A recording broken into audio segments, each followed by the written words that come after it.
ನಮಸ್ಕಾರ ವೀಕ್ಷಕರೇ. ನಾನು ಒಂದು ಫೋಟೋ ತೋರಿಸ್ತಾ ಇದ್ದೀನಿ, ಪಪಾಯ ಫೋಟೋ. ಇದರಲ್ಲಿ ಏನು ಅಂದ್ರೆ ಡಾಟ್ಸ್, ಬ್ಲಾಕ್ ಡಾಟ್ಸ್ ಇರುವಂತ ಪಪಾಯ. ರೀಸೆಂಟ್ ಆಗಿ ನಾನು ಕೂಡ ತಗೊಬಂದಿದ್ದೆ. ಈ ಪಪಾಯನ ಮನೆಯಲ್ಲಿ ತಿನ್ನೋಣ ಅಂತ ತಗೊಬಂದಿದ್ವಿ. ಅದ್ರಲ್ಲಿ ಏನಂದ್ರೆ ಈ ಡಾಟ್ಸ್ ಗಳು ಕಾಣಿಸ್ತಾ ಇದೆ ನೋಡಿ, ಎರೆ ಸಿಪ್ಪೆ ಮೇಲೆಲ್ಲ ಕೆಲವಷ್ಟು ಡಾಟ್ಸ್ ಗಳಿದೆ. ಅದು ಬಂದು ಏನು ಅಂತ ಗೊತ್ತಾಗ್ಲಿಲ್ಲ. ಯಾಕೆ ಅಂದ್ರೆ ರೀಸೆಂಟ್ ಎಷ್ಟೋ ಜನ ವಿಡಿಯೋಗಳು ಮಾಡಾಕ್ತಾ ಇದಾರೆ. ಕೆಲವೊಬ್ರು ಅನ್ಯ ಧರ್ಮೀಯರು ಇಂಜೆಕ್ಟ್ ಮಾಡ್ತಾ ಇದಾರೆ ಫ್ರೂಟ್ಸ್ ಗಳಿಗೆ, ಜನ ಸಾಯ್ಲಿ, ಜನರ ಕಾಯಿಲೆ ಬರ್ಲಿ ಅಂತ ಇಂಜೆಕ್ಟ್ ಮಾಡಿ ಮಾಡಿ ಜನರ ಮಧ್ಯೆ ಅಂತ ಹಣ್ಣುಗಳನ್ನ ತಿನ್ನೋದು ಬಿಡ್ತಾ ಇದಾರೆ. ಅವ್ರು ತಿನ್ನೋದಿಲ್ಲ, ಆದ್ರೆ ಸಾಮಾನ್ಯ ಬೇರೆ ಧರ್ಮದವ್ರು ತಿಂದು ಸಾಯ್ಲಿ ಅಂತ ಮಾಡ್ತಾ ಇದಾರೆ ಅನ್ನೋ ವಿಡಿಯೋಗಳನ್ನ ನಾನು ಕೂಡ ನೋಡಿದ್ದೀನಿ. ಇಂಜೆಕ್ಟ್ ಆಗಿರೋದು ಟೆಸ್ಟಿಂಗ್ ಅಲ್ಲಿ ಪ್ರೂವ್ ಕೂಡ ಆಗಿದೆ. ಇಂಜೆಕ್ಟ್ ಮಾಡಿದ್ದಾರೆ, ಸಿರಿಂಜ್ ಗಳನ್ನ ತಗೊಂಡು ಇಂಜೆಕ್ಟ್ ಮಾಡಿದ್ದಾರೆ ಅಂತ. ಈ ಪಪಾಯ ನೋಡಿದಾಗ್ಲೂ ನಮ್ಗೆ ಹಂಗೆ ಅನ್ಸಿದ್. ಯಾಕೆ ಅಂದ್ರೆ ಈ ಸೆಂಟರ್ ಅಲ್ಲಿ ಒಂಥರ ಇಂಜೆಕ್ಟ್ ಮಾಡಿರೋ ರೀತಿನೇ ಇದೆ. ಪ್ಲಸ್ ಇನ್ನ ಇಲ್ಲಿ ಮಾರ್ಕ್ಗಳೆಲ್ಲ ಕಾಣಿಸ್ತಾ ಇದೆ. ಯಾರು ಮಾಡಿದ್ರು, ಯಾಕೆ ಮಾಡಿದ್ರು? ಯಾಕೆ ಅಂದ್ರೆ ದಲ್ಲಾಳಿಗಳು ಯಾರು ತಗೊಬಂದ್ ಕೊಡ್ತಾರೋ ತರಕಾರಿ ಅಂಗಡಿನಲ್ಲಿ ಸುಮ್ನೆ ಮಾರ್ತಾ ಇರ್ತಾರೆ. ಈ ಫೋಟೋದಲ್ಲಿ ನೋಡಿ ಇಷ್ಟೊಂದು ಡಾಟ್ಸ್ ಇದೆ, ಸಣ್ಣ ಸಣ್ಣ ಟ್ಯೂಬ್ ಗಳಲ್ಲಿ. ಈಗ ರೀಸೆಂಟ್ ಆಗಿ ಎಲ್ಲ ನೋಡಿದೀವಿ, ಡೆಲ್ಲಿನಲ್ಲೊಬ್ಬ ಜಿಹಾದಿ ಏನ್ ಮಾಡ್ದ, ಹರಳೆಣ್ಣೆನಲ್ಲಿ ಕೆಲವಷ್ಟು ಪಾಯ್ಸನ್ಸ್ ಕೆಮಿಕಲ್ಸ್ ಮಿಕ್ಸ್ ಮಾಡಿ ಪಾಯ್ಸನಸ್ ಆಗಿ ಕನ್ವರ್ಟ್ ಮಾಡ್ತಾ ಇದ್ದ.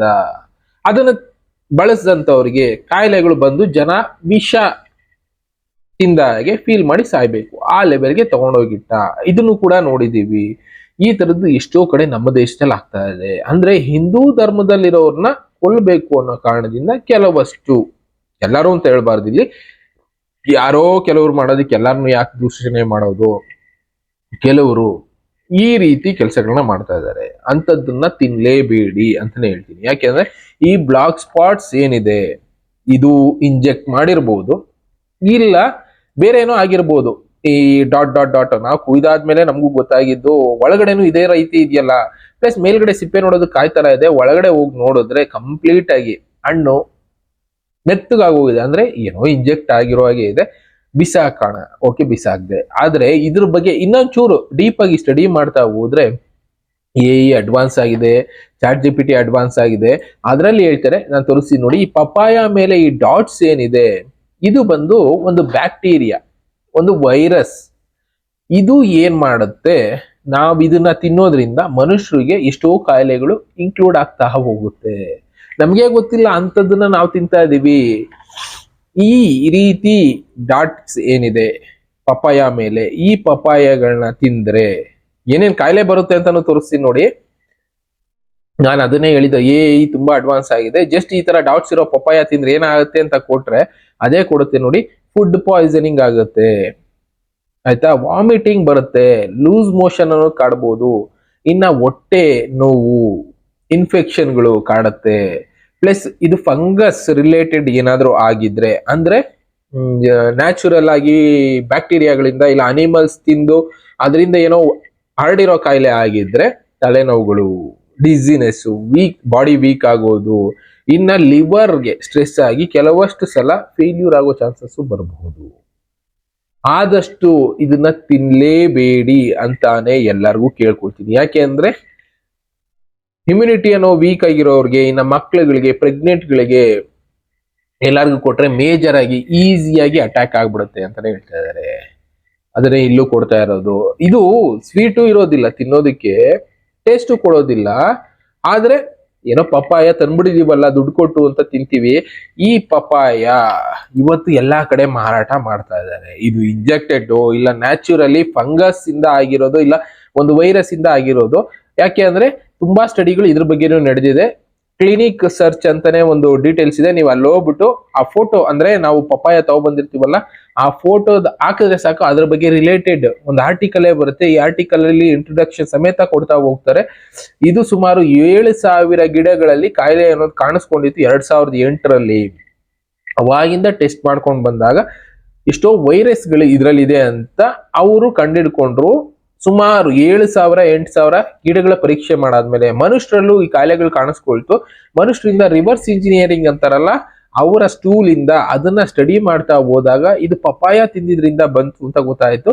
ಕೊನೆಗೆ ಪಪಾಯ ಈ ಕಾಯಿಲೆಗಳಿಂದ ಆ ಗಿಡಗಳು ಬಳಲ್ತಾ ಇದ್ವು. ಅದು ಸ್ಪ್ರೆಡ್ ಆಗ್ಬಿಟ್ಟಿದೆ ಗಿಡಗಳಿಗೆ, ಅದನ್ನ ನಾವು ತಿಂತಾ ಇದೀವಿ. ಅದು ಪಪ್ಪಾಯ ಜೊತೆಗೆ ಇನ್ನ ಬೇರೆ ಬೇರೆ ಗಿಡಗಳಿಗೂ ಕೂಡ ಸ್ಪ್ರೆಡ್ ಆಗಿದೆ ಅಂತ ಒಂದು ಲೆಕ್ಕಾಚಾರ. ಆ ಬ್ಯಾಕ್ಟೀರಿಯಾಗಳು ಈ ತರ ಬ್ಲಾಕ್ ಸ್ಪಾಟ್ಸ್ಗಳು ಇಲ್ಲ ವೈಟ್ ಸ್ಪಾಟ್ಸ್ಗಳು ನಾವು ತಿನ್ನುವಂತ ತರಕಾರಿಗಳ ಮೇಲೆ ಕ್ರಿಯೇಟ್ ಮಾಡ್ತಾ ಇದೆ. ಬ್ಯಾಕ್ಟೀರಿಯಾ ಇಲ್ಲ ವೈರಸ್ ಅನ್ಕೊಳ್ಳಿ, ಈ ಕರೋನಾ ವೈರಸ್ ಯಾವ ತರ ಹೇಳಿದ್ವಿ ಅದೇ ರೀತಿ ಒಂದು ವೈರಸ್ ಅನ್ಕೊಳ್ಳಿ.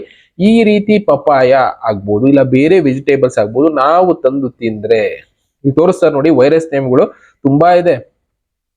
RNA ಮಾಡಿಫೈಡ್ ಅಂದ್ರೆ ನಾವು ವ್ಯಾಕ್ಸಿನ್ ತಗೊಂಡ್ವಿ ರೀಸೆಂಟ್ ಆಗಿ, RNA ಮಾಡಿಫೈ ಆಗಿರೋದು ಬಾಡಿಗೆ ತಗೊಂಡ್ವಿ, ಎಷ್ಟು ಜನಕ್ಕೆ ಇಂಪ್ಯಾಕ್ಟ್ ಆಯ್ತು. ಹಾಗೆ ಈಗ ಮಾತಾಡ್ತಾರೆ ಬಿಡಿ, ವಿಡಿಯೋಗಳೆಲ್ಲ ನೋಡ್ತಾ ಇದೀವಿ. ಇದ್ರಲ್ಲೂ ಕೂಡ ಫುಡ್ ಅಲ್ಲಿ RNA ಕೆಲವಷ್ಟು ಮಾಡಿಫಿಕೇಶನ್ ಆಗಿದೆ.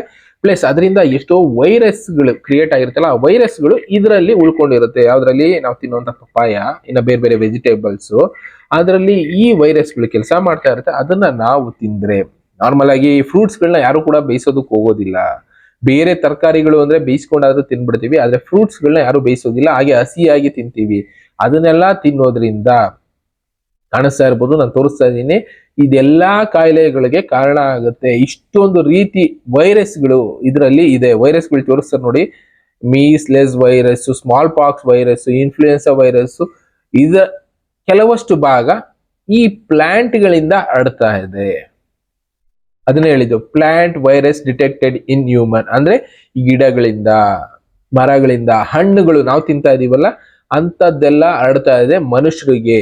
ಇನ್ನ ಇನ್ಫ್ಲೂಯೆನ್ಸಾ ಪಿಗ್ಗು ಇದ್ರಲ್ಲೆಲ್ಲ ಕಾಣಿಸ್ಕೊಳ್ತಲ್ಲ, ಇದೆಲ್ಲ ಕೂಡ ದೊಡ್ಡ ಆರ್ಟಿಕಲ್ಲೇ ಹಾಕಿದ್ದಾರೆ 2008ರಲ್ಲಿ ಮಾಡಿರುವಂತ ಒಂದು ರಿಸರ್ಚ್.